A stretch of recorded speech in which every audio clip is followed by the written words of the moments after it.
विशाळगड मार्गावर वाहतूक ठप्प, पर्यटकांची बस खड्ड्यात अडकली, प्रवाशांचे हाल. केंबुर्णेवाडी घाटात बसमुळे 4 तास वाहतूक विस्कळीत. पन्हाळा पावनखिंड पदभ्रमंतीसाठी आलेल्या पर्यटकांना घेऊन जाण्यासाठी आलेली एसटी महामंडळाची MH24 KEU 1837 बस आज केंबुर्णेवाडी घाट रस्त्या शेजारील चरीमध्ये अडकल्याने विशाळगडाकडे जाणारी वाहतूक सुमारे 4 तास पूर्णपणे ठप्प झाली. सांगली आगाराची बस असल्याचं समजत आहे आणि या घटनेमुळे प्रवाशांना मोठ्या अडचणींचा सामना करावा लागला आणि मिळालेल्या माहितीनुसार पावनखिंड येथे पन्हाळा पावनखिंड पदभ्रमंतीमधून सांगली येथील काही पर्यटक येथील रणभूमीला अभिवादन करण्यासाठी आले आहेत आणि या ट्रेकर्सना नेण्यासाठी सांगली आगाराची बस दुपारी आली.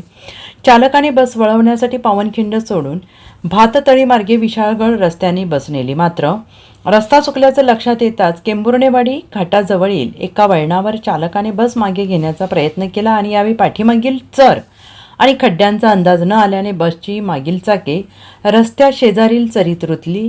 बस रस्त्याच्या मधोमध आडवी झाली. या अपघातामुळे विशाळगडाकडे तसेच मलकापूरच्या दिशेनं जाणारी वाहतूक जवळपास 4 तास थांबली.